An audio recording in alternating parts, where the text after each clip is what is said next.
Paraíso, canto 28. Dante volta os olhos para Beatriz, que estava atrás dele.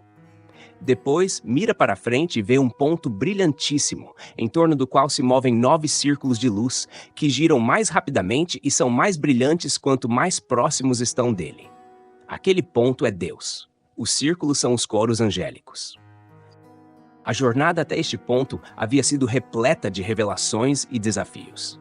Cada novo insight parecia me levar mais perto de uma compreensão plena, mas ao mesmo tempo também me deixava com mais perguntas.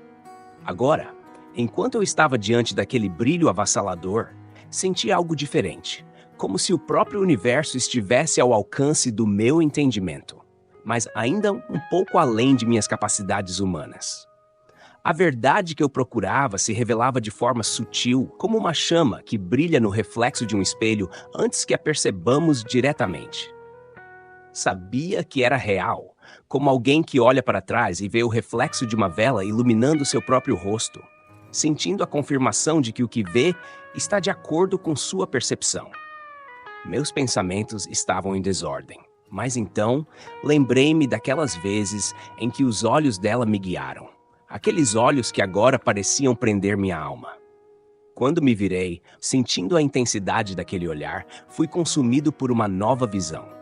Um único ponto brilhava com tamanha intensidade que eu precisei fechar os olhos. O brilho era insuportavelmente agudo, como uma luz que queimava não apenas a visão, mas parecia alcançar minha alma.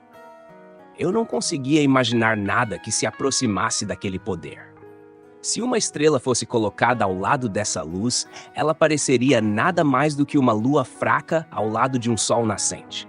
Em volta desse ponto de luz, círculos de fogo giravam em uma velocidade inimaginável, como se fossem impulsionados por algo muito além das forças conhecidas por nós.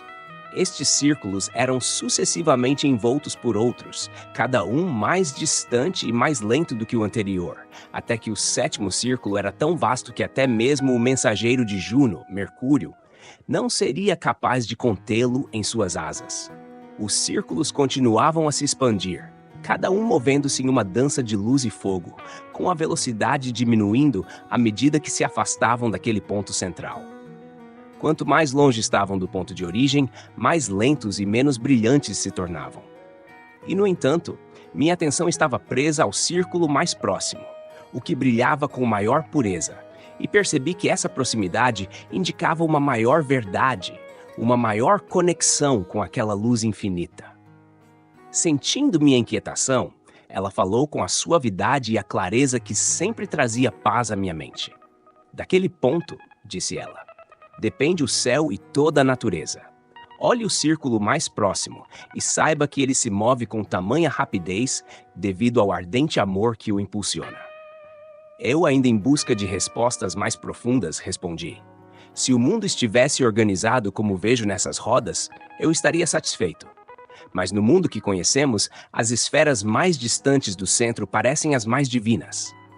Se o meu desejo é compreender este templo angelical, que se ergue com amor e luz como seus limites, então preciso entender por que o exemplo terreno e o celestial não seguem o mesmo padrão. Ela sorriu suavemente, como quem já esperava essa pergunta. Se teus dedos não conseguem desvendar este nó, não te surpreendas. Ele é apertado para quem não tenta desenrolá-lo. Ouça se queres saciar tua curiosidade. E assim ela continuou, guiando-me pelas nuances daquele mistério cósmico. Explicou que os círculos materiais, aqueles que podíamos observar no céu, eram amplos ou estreitos de acordo com a virtude que os preenchia. Quanto maior a virtude, maior o corpo celeste que ela habita. E o círculo que absorve todo o universo dentro de si é aquele que ama mais e conhece mais, movendo-se com uma intensidade correspondente à sua proximidade com a fonte de todo amor e sabedoria. A clareza das suas palavras foi como o sopro de um vento purificador, como bóreas dispersando as nuvens, deixando o céu limpo e brilhante. A turbulência em minha mente dissipou-se, e a verdade apareceu diante de mim com uma serenidade quase divina. Cada círculo de luz ao meu redor começou a brilhar com uma intensidade renovada, como faíscas saltando de uma fogueira ardente. E eram tantas faíscas que perder a conta era inevitável, mais do que o número dobrado de casas em um tabuleiro de xadrez. De coro em coro eu ouvi cânticos de hosana, em reverência ao ponto fixo que mantinha tudo no seu lugar, aquele ponto que sempre foi e sempre será o centro de tudo. Aquela que sempre entendia meus pensamentos, mesmo antes de eu os formular, falou novamente. Os primeiros círculos que viste representam os serafins e os querubins, os mais próximos ao ponto de origem.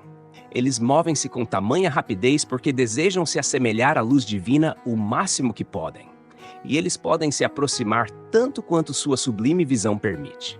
Ela continuou, revelando o nome e a posição de cada ordem celestial, desde os tronos até os arcanjos e anjos, descrevendo como cada um se movia em perfeita harmonia com o amor e o conhecimento divino. A beleza da ordem celestial era irresistível, e enquanto eu tentava absorver cada detalhe, ela mencionou Dionísio, que havia contemplado esses mesmos mistérios com tanta devoção que foi capaz de nomear e organizar essas hierarquias. No entanto, mesmo ele, ao lado de Gregório, compreendeu que esse conhecimento era tão vasto que, ao chegar ao céu, Gregório riu de si mesmo ao perceber o quanto havia deixado de ver enquanto estava na Terra. A revelação era esmagadora, mas ao mesmo tempo estranhamente reconfortante. Eu sabia que não poderia compreender tudo, mas o que eu via agora, ali naquele momento, me preenchia de uma sensação de paz que eu nunca havia experimentado antes. Como se finalmente eu tivesse vislumbrado o coração de tudo, e ele era feito de pura luz e amor.